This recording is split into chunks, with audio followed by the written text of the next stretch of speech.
we'll do is we'll put any names that are not in the room. We'll put them aside, and at the end we'll ensure that anybody who wishes to speak and may want an opportunity to, hadn't had an opportunity to, that we will ensure we get everybody out in the mix. All right, this one's tough. Louise Bouchette? Bouchette. Louise? She'll be back. She went to the hallway. Over 2. She was my chance. Tammy Meehan. Tammy Meehan. Tammy? I know some of these things might have been said before, but I just want to add my voice to the comments. 6 meetings for a state as densely populated as New Jersey is really not fair to the citizens of New Jersey. With this plan, I think we're going to over-regulate in a state that's already drowning in regulations. It's obvious that the environmental groups are very well represented in this plan, but where are the private property owners represented? This plan has the potential for eminent domain abuse, and that's something we should all be very aware of. Within the plan, when I read it on the internet, I don't know if it's changed, but they keep talking about social justice. I have a bit of a problem with social justice. America is based on equal justice, not social justice.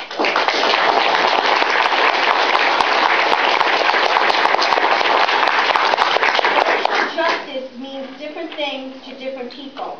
But for a lot of people, it means distribution of wealth. And I think what the plan needs is a glossary and with some definitions, so we know exactly what it is that you're talking about, so we're on the same page. I think this plan will take away control from local government and put planning for towns in the hands of regional bodies who are not elected and are unaccountable to voters. And that is not the American way. Thank you. Thank you.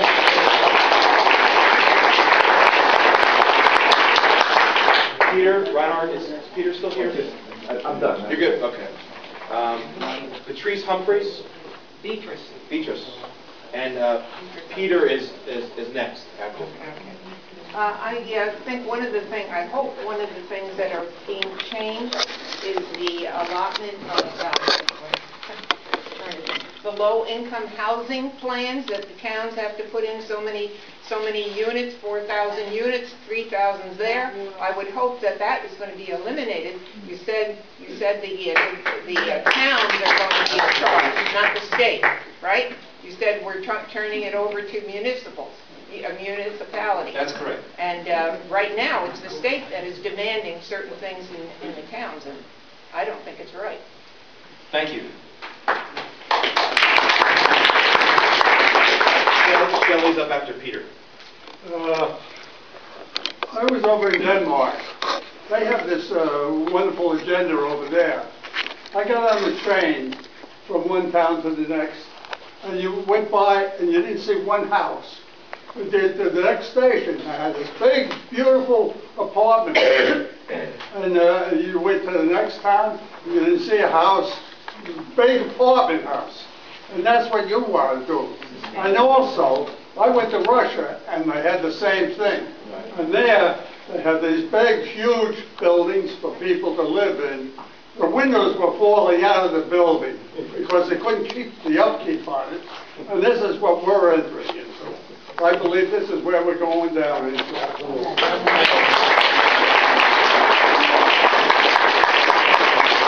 Corey Kennedy and Corey Wesco is up after Shelley.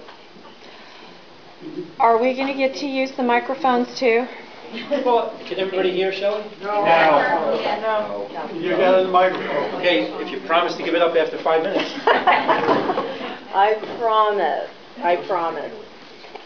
In reading the plan, there are some things that are good. There is a few strengths. One is the consolidation of the different government agencies. But as I've said before, there's a lot in the plan that's vague.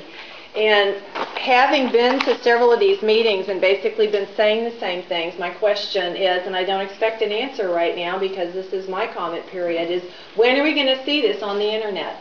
When are we going to see the comments people have already put in? I don't know, if I've not been here, I don't know what someone else has said. And I don't want to go tread the same water. If we only have 5 minutes, my goodness, in 6 meetings, then every second is precious. So Again, I want to know, and I would like it for the record, if there's a record of this meeting somewhere, I want to know who authorized only 6 meetings, because I don't think that the governor would go back on his resolution like that, nor would Lieutenant Governor Guadagno, who I was expecting to be here. The development and redevelopment plan refers to land use planning that promotes sustainable development principles.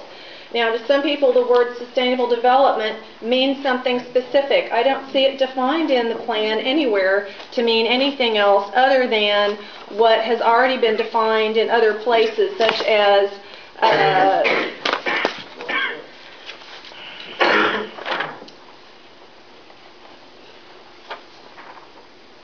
J. Gary Lawrence. Participating in a UN advocating planning process would very likely bring out many who would actively work to defeat any elected official undertaking local Agenda 21 sustainable development. So we call our process something else, such as comprehensive planning, growth management, or smart growth. Is that what this is? Because without any definitions, that's what it means. That is exactly what's going to happen here, and this is the trap that's being laid for the people of New Jersey. If we don't have better definitions, this is what we're going to come up with, and it's a very real threat. You know, we think that this is some kind of a strange thing that's not happening in our community, but it is. It is. 5 years ago, and this was in 1997, the Rio Summit launched Agenda 21. Since then, 70% of our local authorities have been inspired to think global, act local through Local Agenda 21, but we must do more. I want all local authorities in the UK to adopt Local Agenda 21 strategies by the year 2000. This was someone you'd never heard of by the name of Tony Blair, the former Prime Minister of the UK. This is real, and it is here, and we must address it in our plan, or else we're going to get sucked into this trap. Again, if you look at the plan, putting these goals into action requires certain things. Here's the guiding principles for state decision making. In spatial efficiency, we see the economic, social, and environmental benefits. Okay? This is economy, equity, and environment, the 3 E's of sustainability as planned, as stated in Agenda 21. The sustainability goal, guiding principle. The state of New Jersey will plan for and respond to current and future challenges and opportunities through adaptive decision-making that accounts for social, economic, and environmental protection and enhancement. Again, the 3 E's, economy, equity, and environment. And if you don't think that that's actually what's going to happen if this was implemented, you just need to look at the UN's own documentation, which will clearly show you this, the 3 E's. So again, I ask you, when are we going to see these terms defined? When will we be able to see them on the internet? Because I'm concerned. I'm hearing other people are concerned. One way to help stop this from happening is, and I'm not sure if anyone suggested this yet, but to implement something called a Property Rights Council. A Property Rights Council is a group of citizens whose mission it is to make sure that no legislation is enacted, no ordinance passed that would tread on our right to property. Our right to property is sacrosanct, and it's protected in the Constitution. But there's a lot of ways in which those property rights have been tread upon at this point. When you start looking at the amount of law that's been implemented directly in the United States of America, here's a document, it's public domain, everything I'm showing you is public. There are thousands of laws that have been implemented in the United States of America to implement Agenda 21 and trample all over our rights. This is not just property rights, it's human rights as well. And is it 5 minutes already? No. Yeah. Are you keeping the clock, sir? I am keeping the clock. Okay. Well, when you talk, I'll interrupt you too. Let her speak. Let her speak. Okay, thank you very much. Last I checked, we have a constitutional right to speak. Shelley, we're going to have to wrap up. For Thank 5 you. minutes. Thank you. Thank you, Shelley. Don't be done.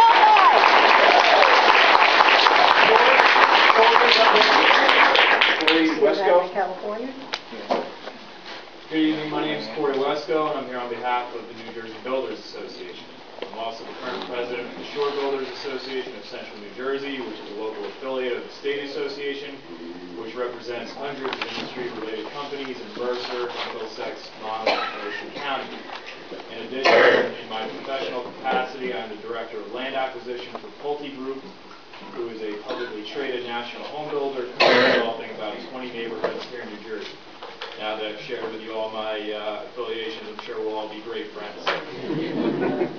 But seriously, on behalf of both Pulte and the New Jersey builders, we'd like to applaud the administration for taking on this challenge. The state planning process has been in need of new direction for many years, and we feel strongly that this is an opportunity to streamline past inefficiencies and make New Jersey a state more competitive with our neighbors. It's important that I state now that we are appreciative of the many natural resources that exist here in our state. We believe in the spirit of their preservation, and we support the framework needed to regulate these sensitive areas. With that in mind, we feel the priority growth areas mentioned in this plan need to include planning areas 1 and 2. They need to include areas that are within sewer service areas. They need to include designated centers, transit villages, urban hubs, brownfields, and designated redevelopment areas. The plan also lacks any reference to this constitutional issue of affordable housing. To summarize, this is an exciting endeavor. It's an important opportunity for us all to be part of housing is guiding our state's constitutional. trajectory. And we can protect the natural resources that make New Jersey beautiful while creating the smart growth that will stabilize our economy and make us more competitive in the future. Shill. Thank you. Shill. Folks, let me just say one thing. When somebody else is speaking, please give them the courtesy of quiet so we can hear them as I would expect them to give you. So please, with the murmur, it affects the recording of it, and it affects certainly the speaker. So please respect everybody as they speak, whether they agree with you or not. So you are recording?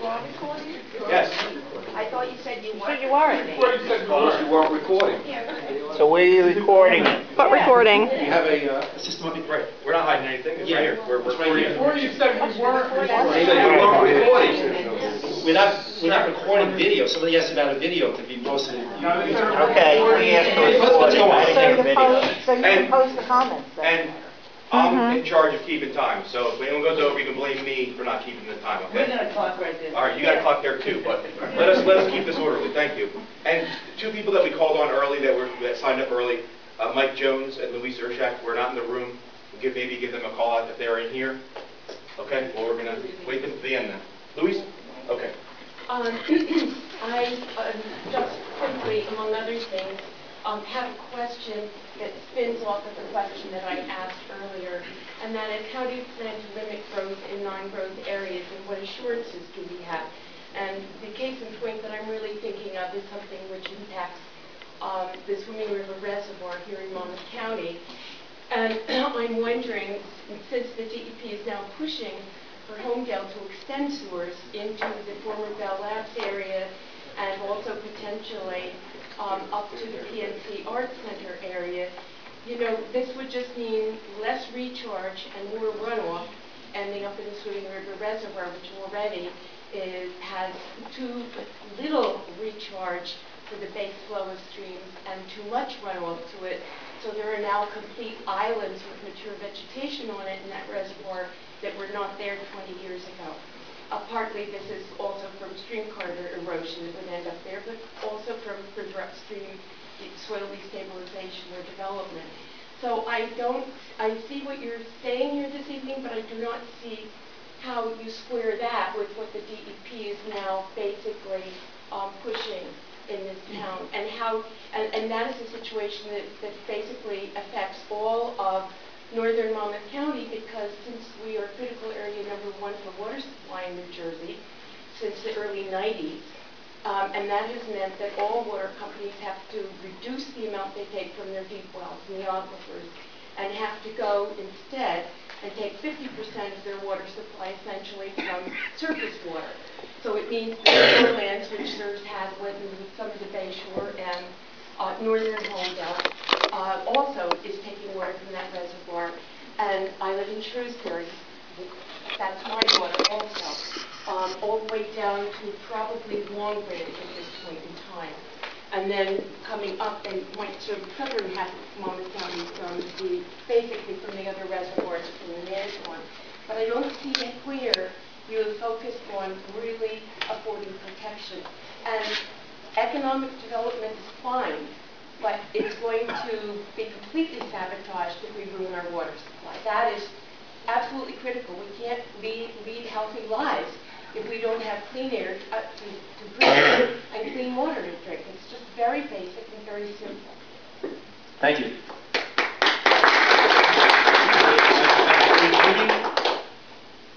Somebody logged in as Judy.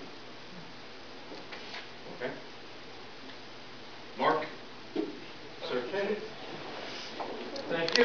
Welcome back. I think given the private circumstances, I'll step a little to one side. I won't walk all the way down.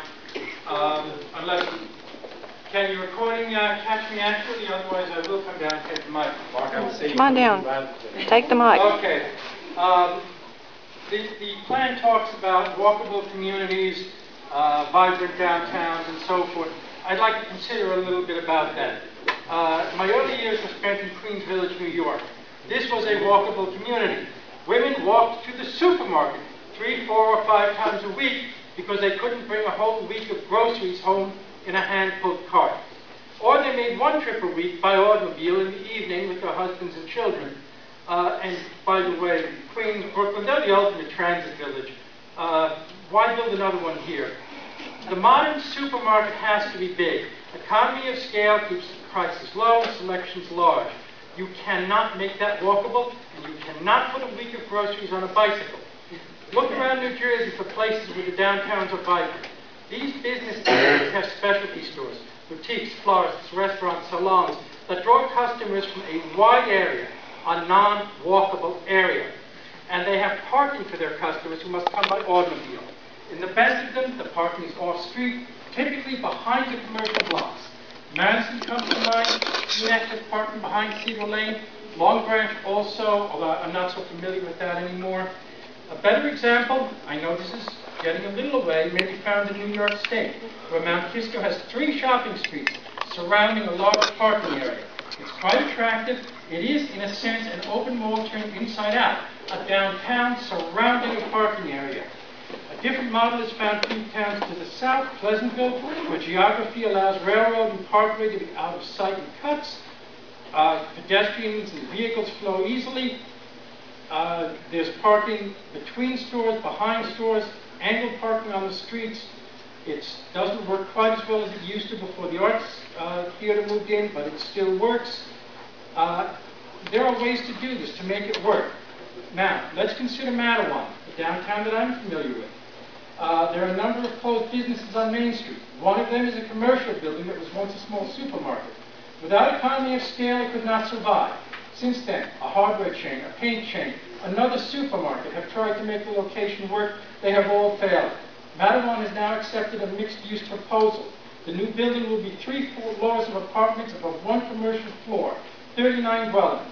The building will be twice the height of the surrounding buildings and will require 3 basement levels for parking. And there are still questions. How much business will those 39 dwellings provide the local businesses? Will there be 39 customers visits per day as a result? It seems unlikely to me. Downtown Mattawan has a parking problem. It's not that there is no parking, it's that the parking does not feel convenient to the stores. The stores are on both sides of Main Street. Municipal parking is on the east side, not convenient to traffic from neighborhoods to the west. The most successful businesses have their own parking off the thoroughfare.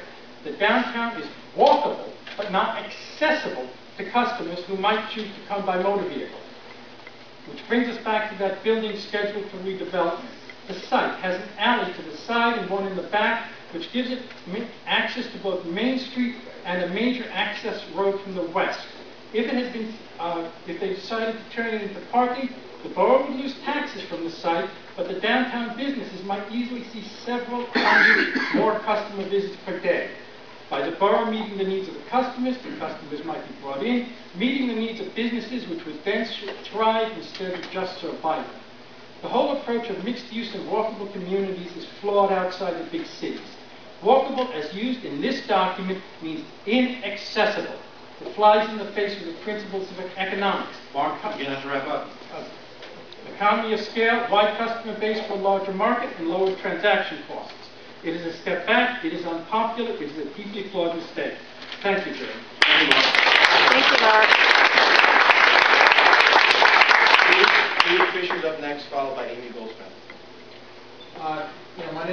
Fisher, and I'm actually a former member of the State Planning Commission.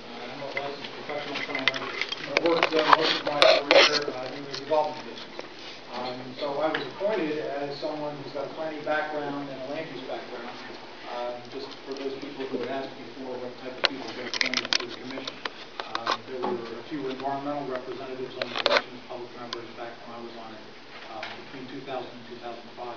So, but anyway, my experience with the state plan was obviously directing that. I was a member of the commission when they adopted the last version in 2001. I was the only member of the commission that didn't vote for adoption of that plan. I was outnumbered and the plan was adopted, but there were some things that I didn't like about the last version of the plan, and ways in which I felt that it could be improved. And so I'm here just to comment in a brief way on this one, recognizing that the power went out in my office when the PSE&G substation blew up in Edison today. I lost all my notes, so it's just a few things I wrote down. Anyway, the legislative mandate, and someone talked about the act before, is pretty specific. There are in the law. And the first one really kind of sums it up, where it says that the legislature finds and declares that the state requires sound and integrated statewide planning and coordination with local and regional planning to conserve natural resources, number one, to revitalize urban centers, two, number three, to protect the quality of its environment, and four, provide needed housing and adequate public services like infrastructure at a reasonable cost, by the way, while promoting beneficial economic growth, development, and renewal.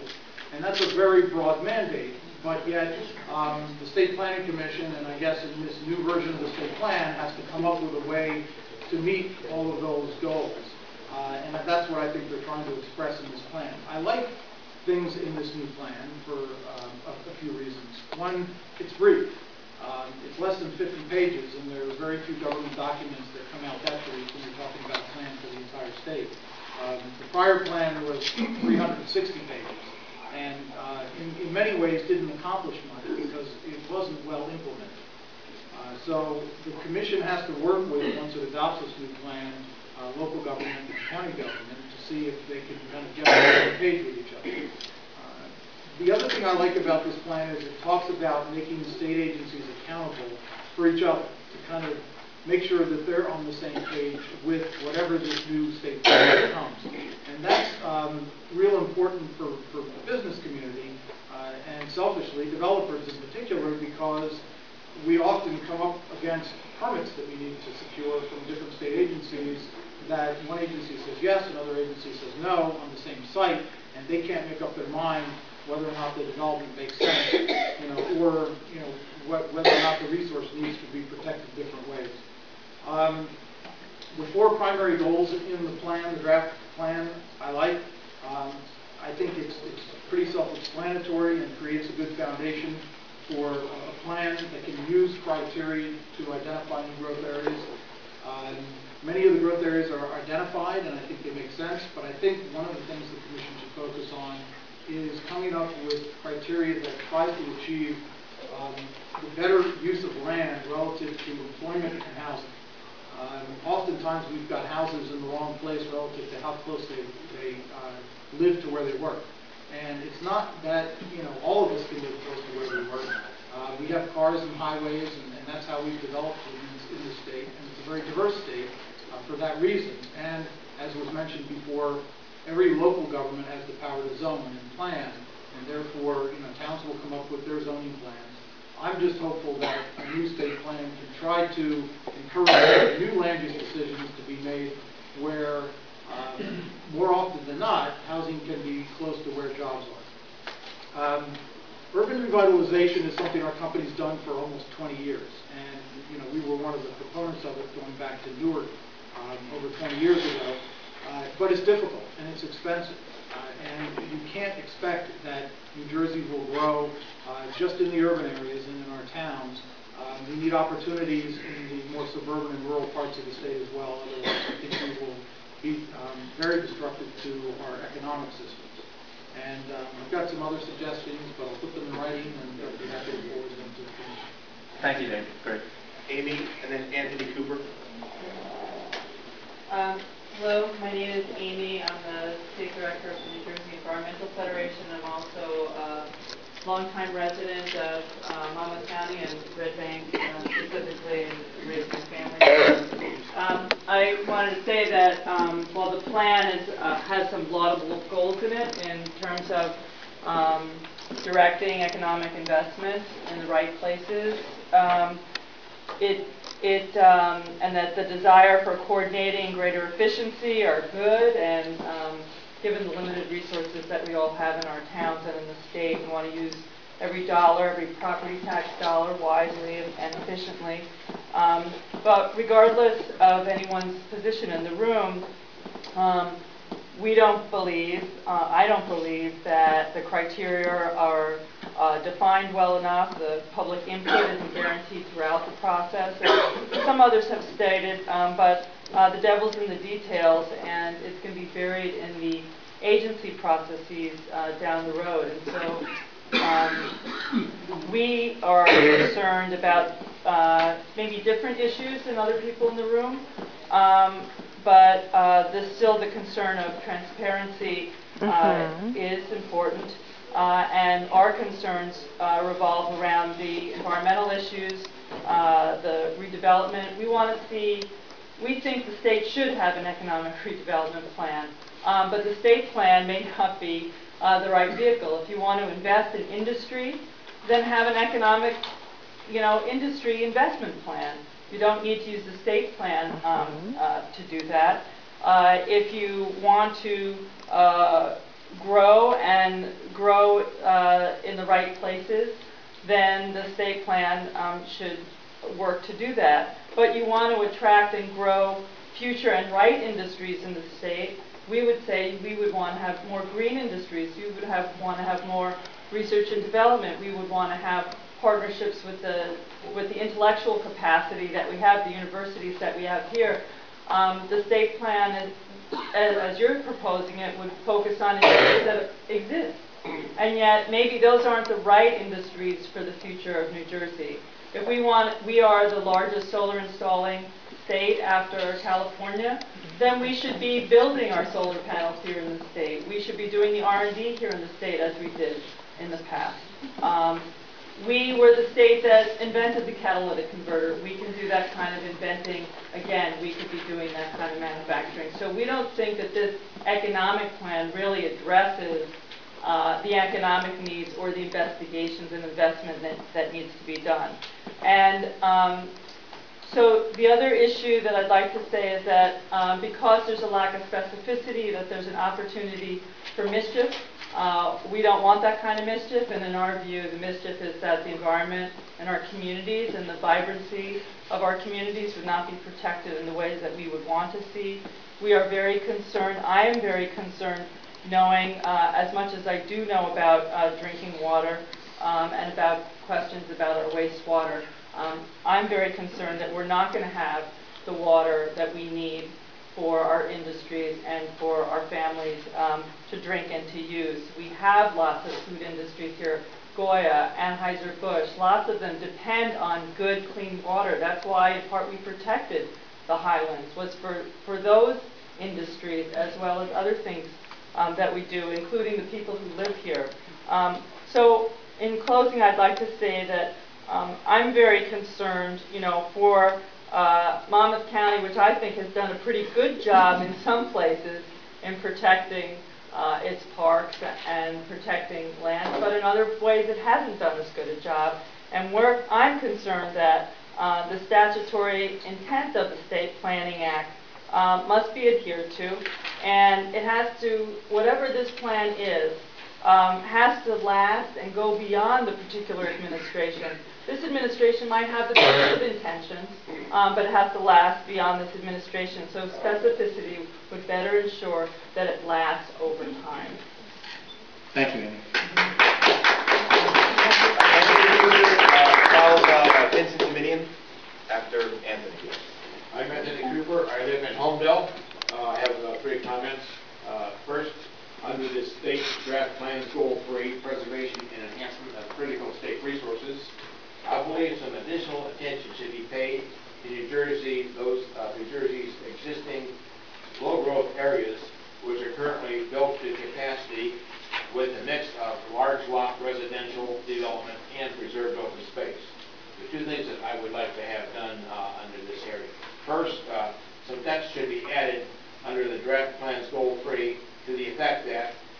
large lot residential development, sometimes with the clustering provisions, has effectively preserved New Jersey's critical resources at very little cost to the state's taxpayers.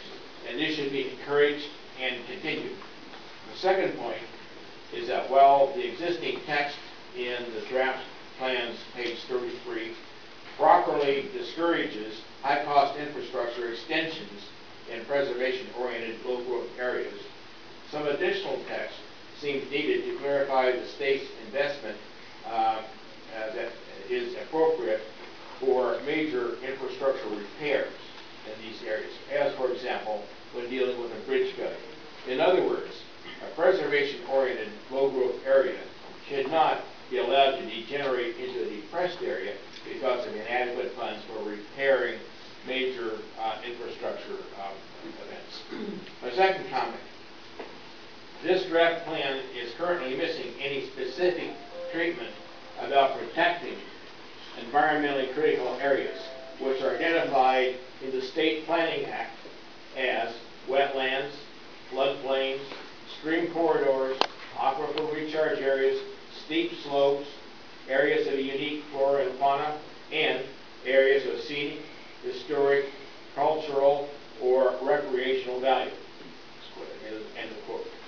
I believe that the draft plan, goal 3, should at least cite the need to generate suitable objectives for protecting these environmentally critical areas.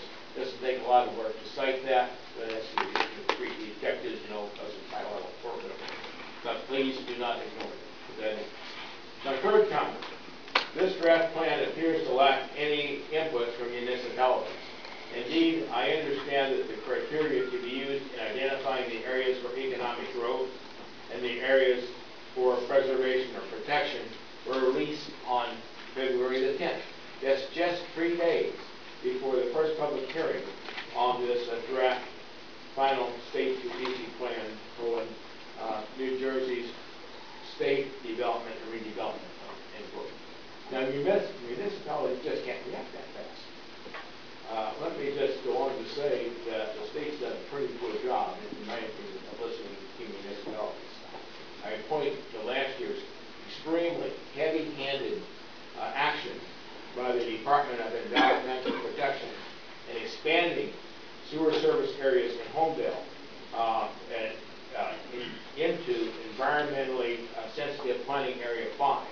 So talking about the siloing issue that Mr. Kennedy brought up earlier, this is an example of where the state DEP really was flatly contradicting what had been done in the still operative state plan which we currently have. And to end on a positive note, since I know we have a lot of representatives who are sit here, I say that in my over 40 years living in New Jersey, this 2% cap on budget increases that the governor has put into place is the best thing I've ever seen in the state. Thank you. Thank you.